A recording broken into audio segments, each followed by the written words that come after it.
Assalamualaikum. Selamat datang di Mahabah Production. Saya Taufik Kliwon dan di sini saya akan berbagi video mengenai kisah Rasulullah dan Waliullah. So stay tune. Jangan lupa komen, like, subscribe dan share ya. Semoga bermanfaat. Terima kasih.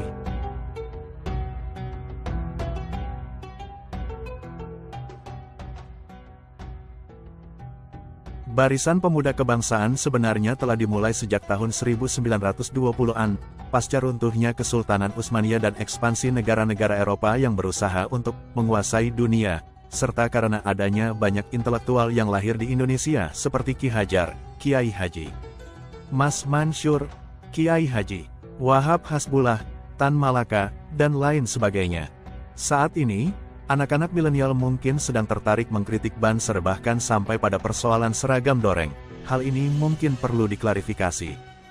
Namun, jika orang-orang tua ikut campur, itu bisa disebut sebagai kurang pemahaman sejarah atau mungkin karena adanya sikap antipati.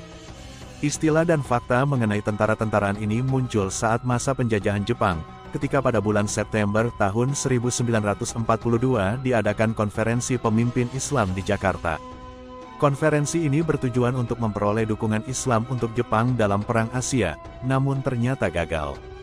Jepang kemudian mencoba mengumpulkan laskar Islam yang anti terhadap Belanda, untuk membentuk pasukan yang bisa mendukung Jepang dalam Perang Asia melawan sekutu. Pada bulan Oktober tahun 1942, Kolonel Horichoso ditugaskan oleh Tokyo untuk melakukan penelitian di Jawa. Pada saat itu, terdapat organisasi Islam yang bernama MIAI, Majelis Islam A'la Indonesia, yang dipimpin oleh ulama Nusantara untuk melawan politik Belanda.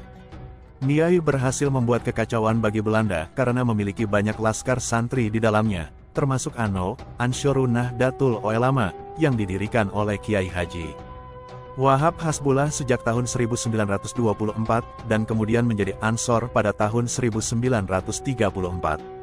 Jepang berkeinginan untuk mengendalikan MIAI agar bisa dimanfaatkan dalam perang melawan sekutu. Oleh karena itu, Kolonel Horichoso merekomendasikan untuk mendekati para kiai pengasuh pondok pesantren di Jawa. Dengan demikian, Jepang membentuk Seinendan, Keibodan, dan Heiho yang tujuannya adalah untuk membela bangsa. Jepang menyadari bahwa semangat di pesantren adalah semangat kebangsaan, dan menjaga tanah air adalah kehormatan bagi para santri. Ide pembentukan pasukan kebangsaan ini disambut positif oleh pesantren karena dianggap demi kepentingan Nusantara. Pada tanggal 3 Oktober tahun 1943, Jepang meresmikan peta Tentara Pembela Tanah Air di Bogor, yang kebanyakan anggotanya berasal dari kalangan santri dan ulama. Kiai Haji Hashim Asy'ari menjadi penasehat peta, yang juga merupakan Rais Akbar Nahdlatul Ulama.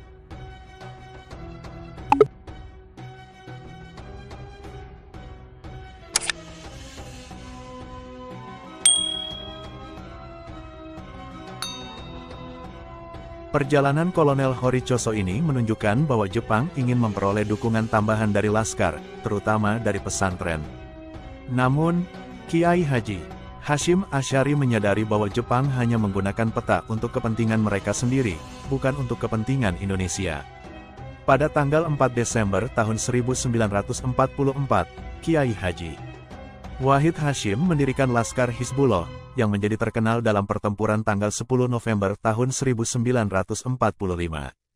Laskar Hizbullah adalah gabungan dari ulama, santri, dan pemuda Syubanul Waton atau ANO yang kemudian menjadi GP Ansor. Laskar Hizbullah, yang merupakan Banser, kemudian bergabung dengan Laskar Sabilillah di Malang dalam pertempuran di Surabaya pada 25–27 Oktober tahun 1945. Dan dalam Perang Besar pada tanggal 10 November tahun 1945 dengan semboyan, Rawe-Rawe Rantas, Malang-Malang Putung.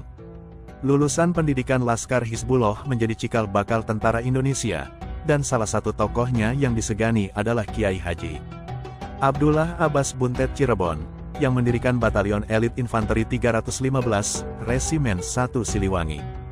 Pasca kemerdekaan, Belanda kembali ke Indonesia dengan agresi militer 2, namun perjuangan Laskar Hizbullah dan Sabilillah menjadi tonggak kebangkitan Indonesia setelah proklamasi. Seluruh komponen kelaskaran seperti peta, XKNIL, Laskar Daerah, jurnalis, barisan pemuda, DEL, mendapatkan simpati dari dunia, dan ini mengarah pada pembentukan Tentara Keamanan Rakyat.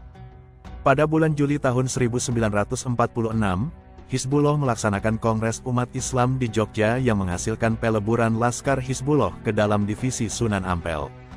Divisi Sunan Ampel dan kelaskaran lain bergabung ke Tentara Republik Indonesia pada tanggal 5 Mei tahun 1947, yang kemudian diubah menjadi TNI pada tanggal 3 Juni tahun 1947.